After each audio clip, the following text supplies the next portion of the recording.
দেখতে অসাধারণ না, খেতেও কিন্তু খুবই সুস্বাদু হয়েছে। আর আজ আমি রান্না করেছি বুটের ডাল দিয়ে ক্যামেল মিট অথবা উটের মাংস। আর সবাই তো রান্না করতে পারেন, আজ আমার রেসিপিটা দেখে নিন, কাজে আসতে পারে।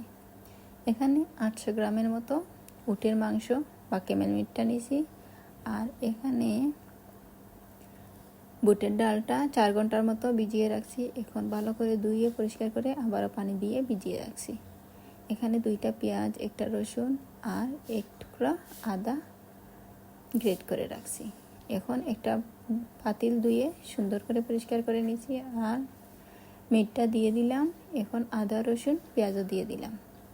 আর এখানে লবণ 1 চামচ, ধনিয়ার গুঁড়া 2 চামচ, জিরার গুঁড়া 1 চামচ, পাঁচফোড়ন 1 চামচ, হলুদ গুঁড়া 1 চামচ, মরিচ গুঁড়া 1 চামচ, সামান্য পরিমাণ কালো জিরা ব্ল্যাক পেপার আর সামান্য পরিমাণ জয়ফল জয়ত্রীর গুঁড়া। আর এখানে তেজপাতা, দারুচিনি, একটা স্টারনাইজ, লবঙ্গ, এলাচ এসব কিছু দিয়ে দিলাম। এখন পরিমাণ মতো তেল দিয়ে দিলাম। ভালো করে সব কিছু মিক্স করে নিব। 2-3 মিনিটের মতো কন্টিনিউ এভাবে নেড়ে ছেড়ে নিব। খুব ভালোভাবে মিক্স করে নিব সব কিছু, যাতে সব ধরনের মশলা মাংসের সাথে ভালোভাবে মিক্স হয়ে যায়।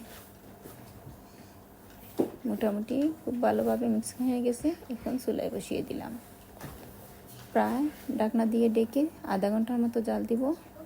আর দেখেন আধা ঘন্টা পর অনেকটা পানি বের হয়ে গেছে। একটু নেড়ে ছেড়ে দিব।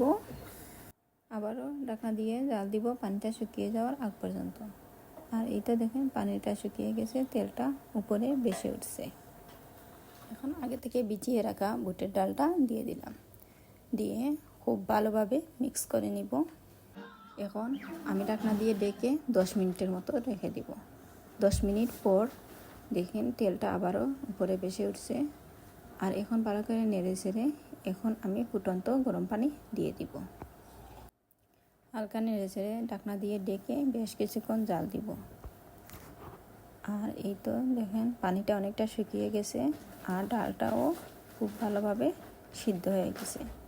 এখন আমি এখানে 5টা কাঁচামরিচ দিয়ে দিব আর কিছুটা পরিমাণ ধনিয়া পাতা কুচিয়ে ছিটিয়ে দিব। দিয়ে খুব ভালোভাবে আবারও নেড়ে ছেড়ে মিক্স করে নিব। আর ঢাকনা দিয়ে ডেকে একবারে কম আঁচে 5 মিনিটের মতো রেখে দিয়ে নামিয়ে নিব।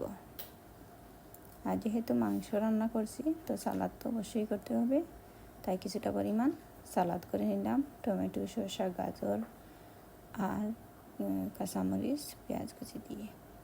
আর এই তো দেখেন কত সুন্দর তরকারিটা হয়েছে। আর এখন গরম ভাতের সাথে সার্ভ করে নিচ্ছি, খেতে বসে যাব। আর আমার ভিডিওটা যদি আপনাদের ভালো লাগে অবশ্যই লাইক, কমেন্ট এবং শেয়ার করে দিবেন। আর ফুল ভিডিওটা দেখে একটা সুন্দর কমেন্ট করে যাবেন। ওকে বাই, আল্লাহ হাফেজ, আসসালামু আলাইকুম।